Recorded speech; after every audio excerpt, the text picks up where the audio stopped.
Okay, let's unpack this. Today, we're diving deep into something, well, really practical, I think, for a lot of you listening. It's about understanding your gratuity payment here in India. Yeah, that final payout when you leave a job after a few years. Exactly. And our mission for this deep dive is to maybe break down this topic. It can seem complex, right? It really can. Especially how it's calculated under the Payment of Gratuity Act 1972. We'll be looking at a specific tool that helps make it clearer. And what's fascinating, I find, is just how often people aren't fully aware of their financial entitlements, when they're changing jobs. Gratuity isn't just some random bonus. It's a significant part of your financial picture. Right. Security for that transition period or even longer term planning. Precisely. So this deep dive, it's really about giving you that clarity, helping you grasp not just what it is, but crucially, how it's actually worked out. And here's where it gets really interesting, I think.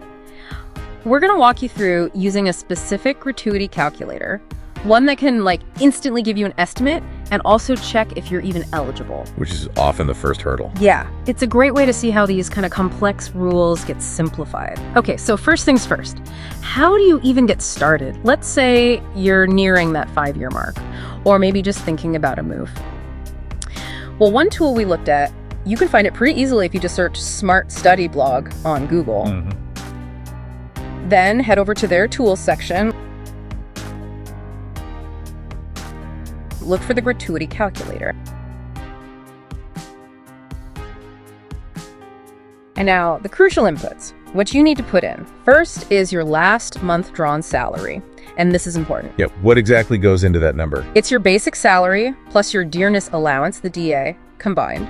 So let's say your basic is 40,000 rupees and your DA is 10,000. Okay. You'd put in 50,000. Right. And that brings up a key point. Yeah. Why those specific figures? Why basic plus DA? Well, they, along with your date of joining and your last day of service, they literally form the bedrock of the calculation. They directly drive the final amount. And your eligibility, too. Exactly. And eligibility.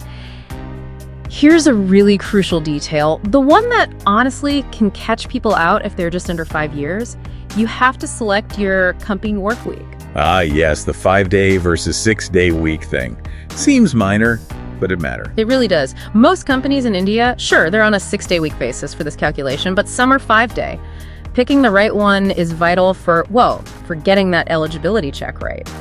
Once you got those bits in, salary, dates, work week, you just hit check eligibility and calculate. And I've heard so many stories, people thinking they've done the math, counted the days. Right, on their calendar. Yeah, and then they find out about some technicality. Yeah. This kind of tool just cuts through that. If you're not eligible, it doesn't just say no. It actually tells you why.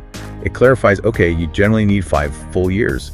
Or maybe it's 4 years and 240 days or 190 days. Depending on that work week setting. Exactly. Yeah. That transparency is just incredibly helpful. Totally agree.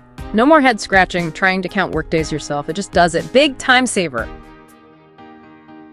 But if you are eligible, you get the nice message, congratulations, and then your estimated gratuity amount, clear as day in Indian rupees. Okay. And what I think makes a tool like this really useful is the next part, the transparency breakdown. Yeah. That's where you connect it back to the rules, see how the number came about.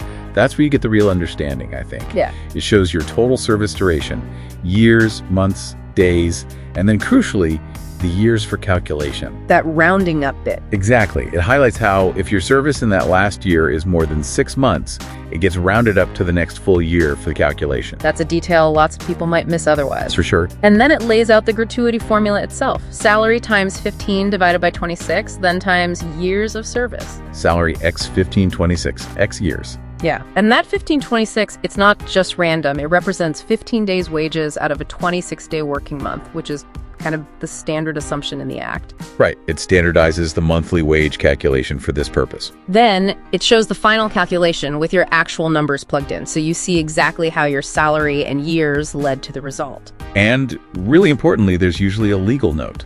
Ah, yes, the cap. The cap. It reminds you that the maximum gratuity payable under the Act is currently 20 lakh rupees. So wrapping this part up, what does this all mean for you, the listener? Well, this deep dive, using a tool like this, it really just empowers you with accurate information. helps you understand what you're potentially entitled to clearly, quickly. Gives you a roadmap. Yeah, a roadmap to understanding this benefit, making sure you can check what you might be due when you leave a job. And, this knowledge, it isn't just about that one-time payment when you leave. It's bigger than that. It's about being informed, being prepared throughout your career journey, understanding how your service, your contributions build up these entitlements. That's pretty crucial for, overall financial planning. That really leads to a bigger question for you to maybe think about after this. How does actually understanding your gratuity help your longer-term financial planning beyond just getting the payout? And maybe what other sort of hidden entitlements might be sitting there in your employment contract that you haven't really looked into? Good question. Yeah, definitely worth exploring those deeper questions, keeping yourself informed.